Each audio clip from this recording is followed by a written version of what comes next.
Welcome in, everybody, to the Bare Knuckle Recovery podcast. This is episode 27. As always, I'm Tommy Streeter. This is Nate Mollering.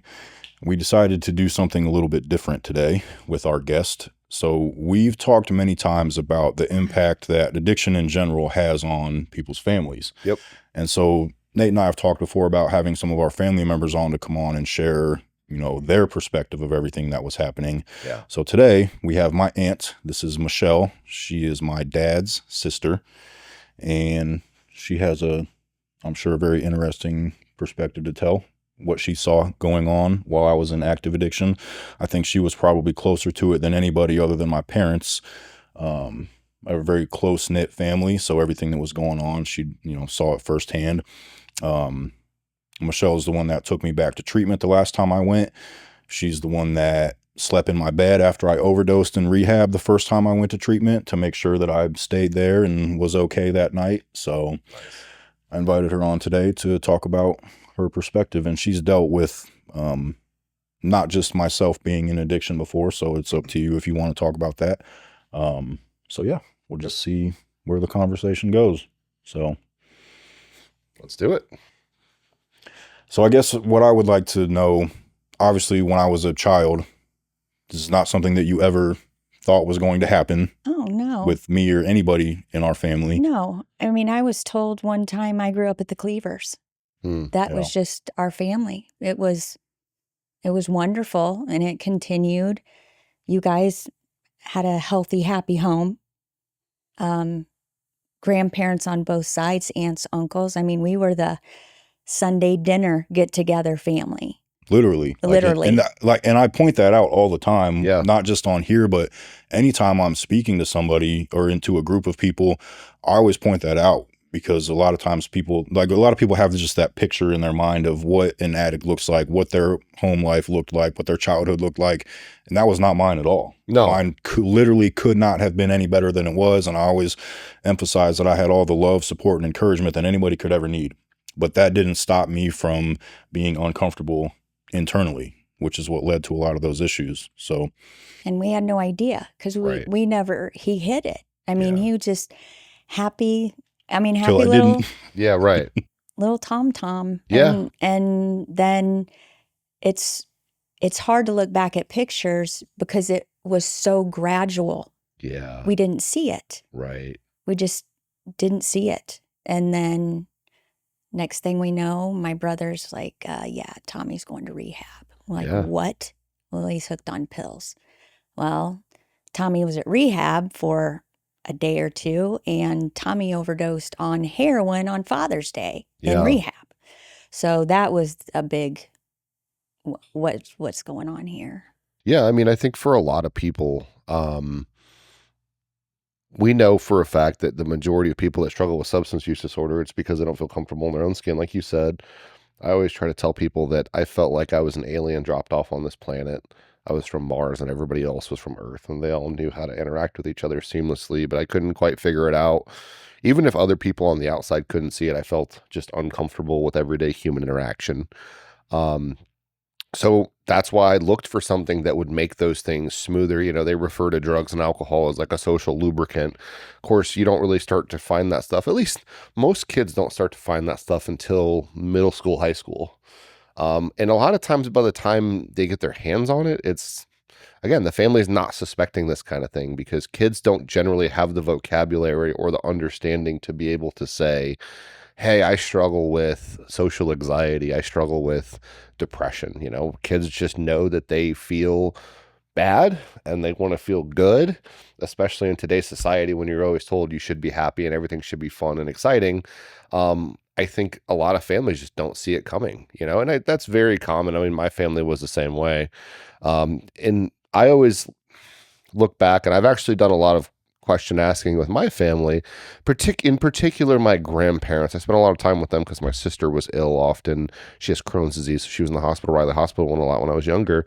And just like what you were talking about, it was this gradual shift from being the kid that helped grandpa gather sticks in the backyard to have a bonfire and roast marshmallows and shooting pellet guns to every time I'm sleeping over there, I have to make sure I take my bowl to smoke weed my little pipe to smoke weed and sneak out the back door. Like now the s'mores and the fun movies and the bonfires aren't enough. And it's like, as a family member, could you see looking back where the shift started to happen? I honestly can't. Okay. He just always seemed, I mean, every teenage boy who wants to hang out with their family. Right. So that part didn't really, but then once the first treatment and how fast it went down from there, then it was, I do remember the Christmas before we found out, he cleared pretty fast. I mean, we usually hung out more as a family, and he didn't hang that time as long. Is about the only thing that I really remember. But then again, it's like his age, he has stuff to do, he has friends to hang out with, so you just kind of don't really put a lot of thought into it. And it was so gradual. I mean, he didn't look like this, Right. In high school. He was always a skinny kid, but it seemed happy. I mean, I just didn't have a clue. So by the time you guys really knew something was up, Tommy had gone to rehab, overdosed in rehab. So Tommy, the time prior to that though, because how old were you when you went to rehab and overdosed? 20, I think. 20, 21. And you started using when?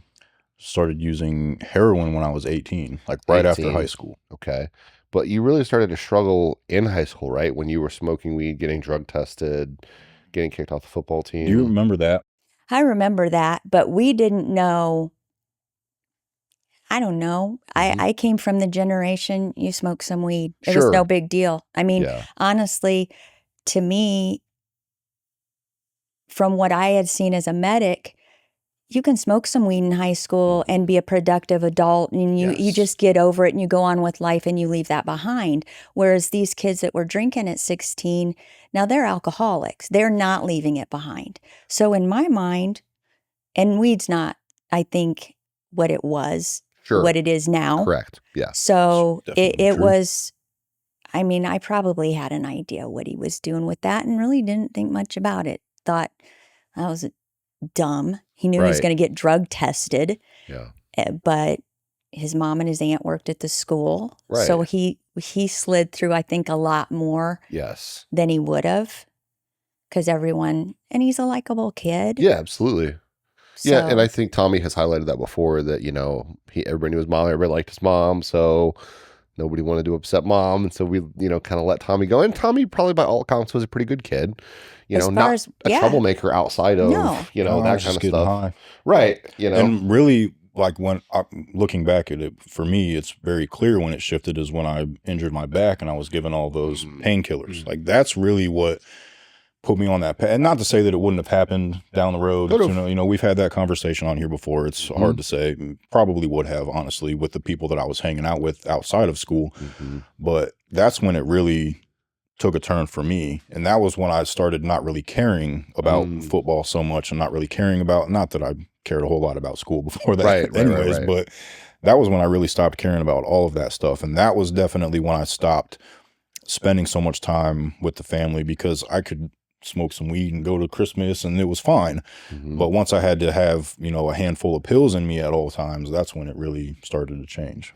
Yeah, and I think that's kind of a lot but that was gradual too, like you just said.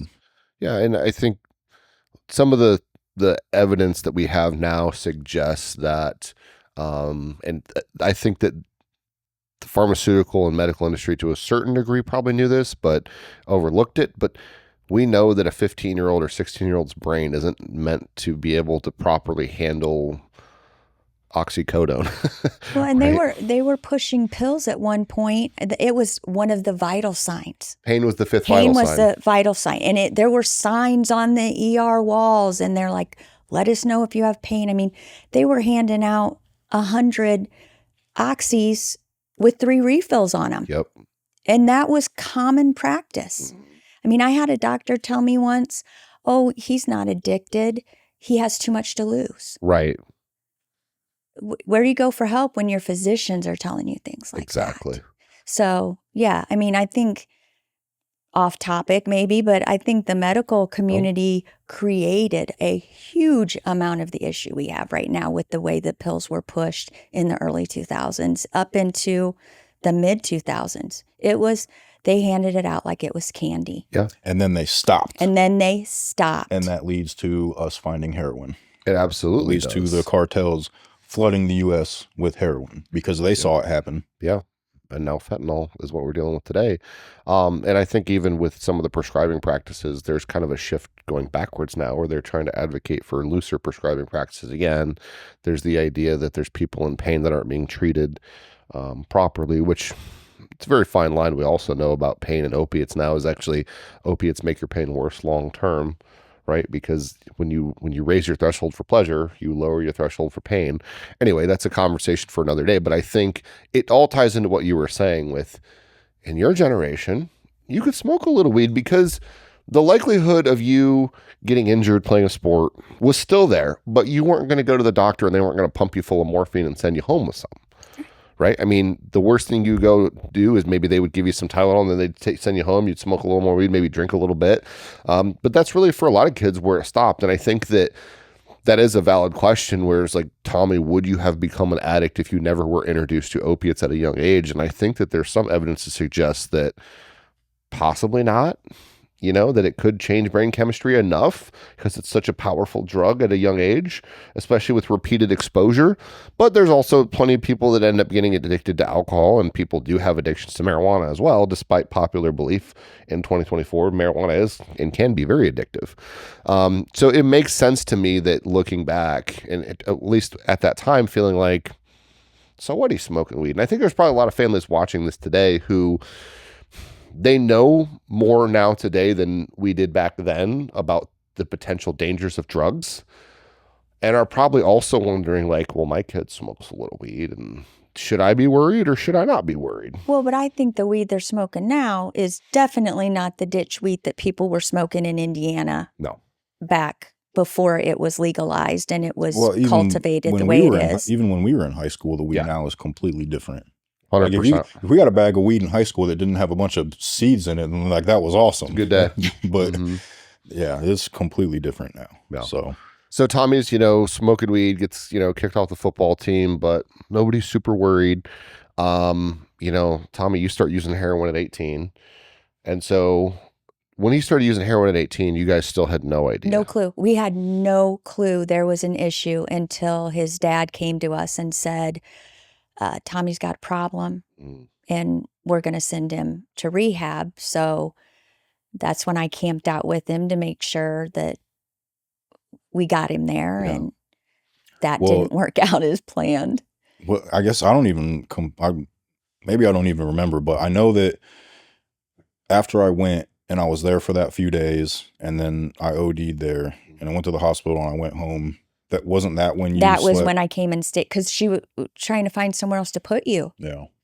And I was just After terrified. she tried to stab me in the hospital. Just terrified that, it went so bad that he would take off, or, we were seeing people not using for a couple of days and then going back and using and overdosing. So, which is exactly what I did. I did not let him out of my sight until we had him placed somewhere else. Well, I went back there for a few more days after that, because I still believe like there's definitely two sides to this story. I'm the one that had someone bring me a bag of heroin and a needle while I was there. However, I should not have had my cell phone. I should not have been able to just walk out that door and walk down the road. Like there was a lot of stuff that was happening there that certainly shouldn't have been happening there, which is why this place is no longer open.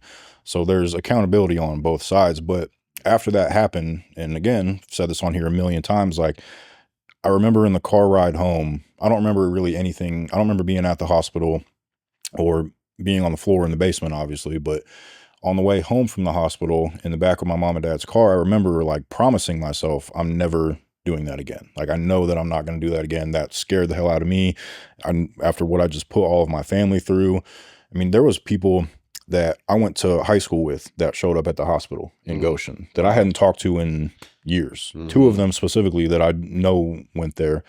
A bunch of my mom and dad's friends that showed up, Wow. obviously all of my family. And I was like, I'm not going to put any of them through that ever again. So I did still have, like, I wanted to get sober, and Yeah. I tried to on my own before that. It didn't work out very well. But so I went back there for a few more days. And while I was there was this kid that came in that had been there before. And he came in and basically just told everybody that he had heroin in his pocket. And so that was when I called my dad. Like, he came in a night, on whatever night it was. The next morning, like, I was in my room all night thinking about how this kid right next to me has heroin in his pocket. I wouldn't be able to sleep. I didn't at all. And Nope. so the next morning when everybody woke up and they went and sat in their circle in the living room, I stayed downstairs and I called my dad and I was like, I need you to come get me. I was like, this kid just came in last night. He's got heroin. Yeah. Like, you need to come get me. And he didn't really believe me. Yeah, right. He didn't know what else to do. Yeah. And so he ended up, he was actually at work, and he said that he was in a meeting at work and he told his boss, and his boss was like, don't go get him. He just wants to leave because he's in rehab. But luckily, like 2 days before that, my mom and dad were there again to see me, and they brought Lucy, and they're like, he looked better. And so he believed me when I called him and told him that. And so that was when he came and got me, and I went back to their house and started smoking weed again almost immediately. Yeah. And was everyone aware of that, or was that just kind of like an under the radar thing? We didn't know. Yeah. Because you want to believe, Of he's going to be course. okay now. Yeah. And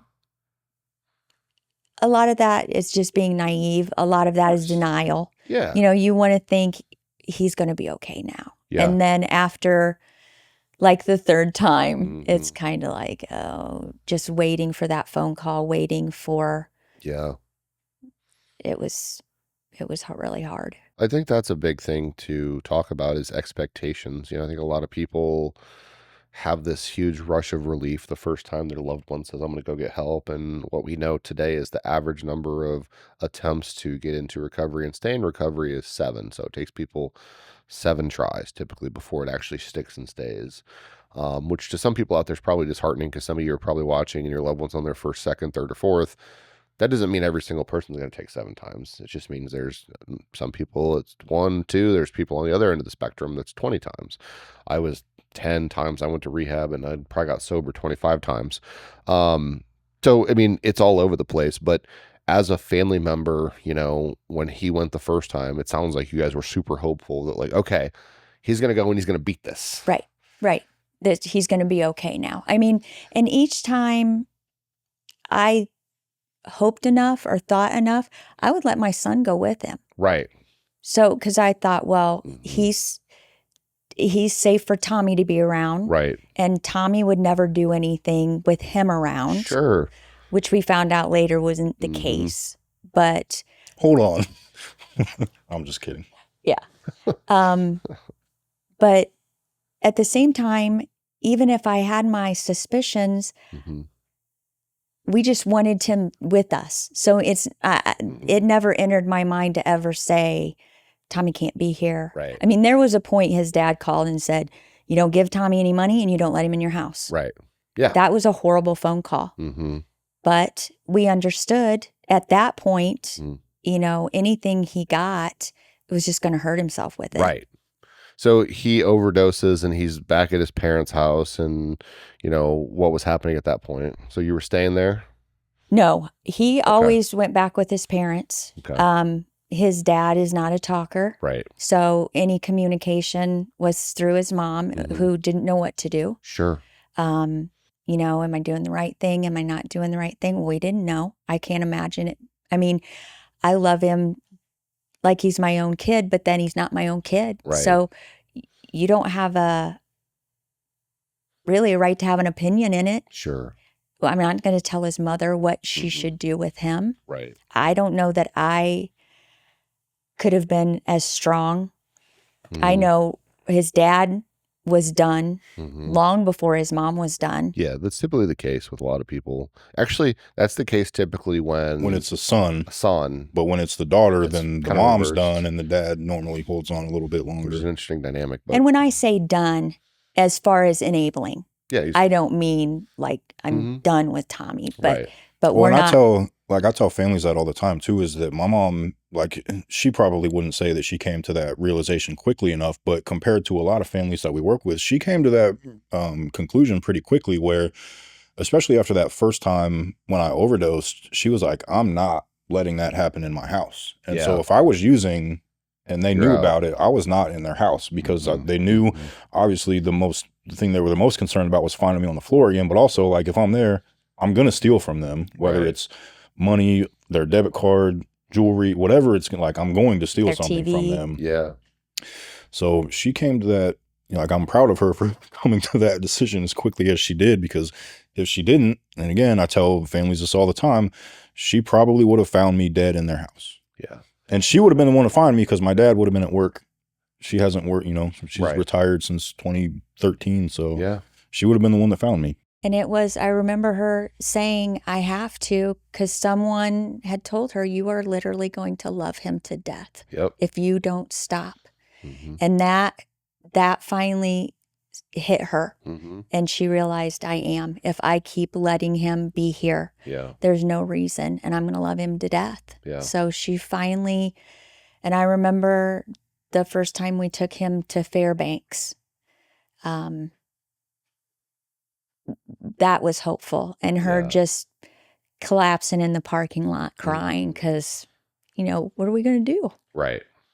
And so what was that like for you when she finally when she finally came to you with that realization and was like, I can't do it. Like, you can't be here. And It was, I think we finally hit a point, I don't know, was it fifth one of the time? times of, you're not coming home this time. Yeah. I mean, he moved to another state Right. with his other aunt. Yep. Alabama, right? We're going to try Yeah. and, you know, Surprise. they don't have, They have drugs they don't in have heroin in Alabama. Alabama, I Right. guess. Yeah. You know, Well. new change of scenery. That was going to get him on track, and it didn't. And then I think another time it was like, you're just going to have to stay in Indy. You're going to have to figure it out. We can't do this anymore. That was the last time. And I think there was a part of his mom, she almost looked like she could kind of breathe again without the constant, he's right there. He's right there, you know. And that seemed, we were optimistic. But the day that he told me that he helped in a class and how good it felt, that was when we're like, maybe we're here now. But the time leading up to that with the infected spider bite, and we didn't know, I didn't know he'd been shot until years later that was actually what had happened. Yeah. So could you see from afar the toll it had been taking on his mother? Oh, absolutely. Yeah. She was, I can't tell you how many times I was on the phone with her crying because she just didn't know what to do anymore. She took him, I think it was the last time she ended up having to take him by himself. The last time she took him to Fairbanks, she was by herself. Yeah. I thought you came with her that time. I came with her one time. See, I don't even remember. It was a little cloudy. You stayed, well, because I stayed at your house the night before. You stayed at my house because we got permission from your parents. Becky and I went because you wanted us to look at that thing on your neck. So I came. You to look at it. I came to clean It's up. kind of infected. Clean up this infection on his neck that he said was a spider bite. I thought was a meth sore. Yeah. And that was when he was telling me he was just using heroin part-time. That was his new plan. He was going to be a part-time heroin addict. I don't even remember that. How'd that work out, Tommy? Obviously like, not very well. That's a great plan. Right. And then My recovery coach must have told me that. Yeah. I think a day or two later, he said he wanted to go back. So I got permission from his mom to bring him to our house. So maybe I could keep him going through, because I was afraid he'd be like, last hurrah, I'm just gonna, and then he'd overdose. But I didn't know that was already done. Yeah. Yeah. No, I mean, so for you, I mean, were you worried when he was staying at your house? Were you worried something was going to happen to him, or? No, I had a pretty close eye on him. I think maybe being a medic for 20 years, you Yeah. get a kind of a feel or an idea. He'd already been through so much. Yeah. I just wanted him under my roof. So at least I had eyes on him. Yeah. But I knew at that point he was going to do what he was going to do, but at least I would be there when he did it. Absolutely. Yeah. I didn't have any heroin left anyways, or I wouldn't have been at your house. Right. So I would have stayed in my attic. Yeah. What was that like for your family going through all this? I mean, what was what was the extent of their knowledge of it and involvement? It was hidden pretty hard from my parents. Okay. They were not put in the loop very often. They knew about the overdose in the first time on Father's Day. They knew about that. They were also told you don't let Tommy in your house and you don't give him money. Yep. But they were not put in the loop for a lot of things. I mean, they would know, well, we're taking him back to rehab again. I don't think they knew he was living in a camper. Right. They didn't know he was living in a car. None of us knew his escapades up in South Bend. We didn't know any of that was going on. Yeah. I didn't know that. I don't even know that his parents knew he was up to that. Probably not. No. And I don't know if they knew about the Lucy finding your baggie. That was a pretty big step in my the dad process. did, because he was standing right there. Well, I knew It was your him dad and did, but Grandpa I don't and know Ryan. that Grandma and Grandpa knew. Wasn't Grandpa there? I thought he was standing in the kitchen or in the living room when that happened. I don't. Maybe not. Brian called me and told me that he was, but if I was going to try to scare someone with someone in our family, it would have also been Grandpa. So, yeah, that I'm sure was a big turning point for everybody. That moment.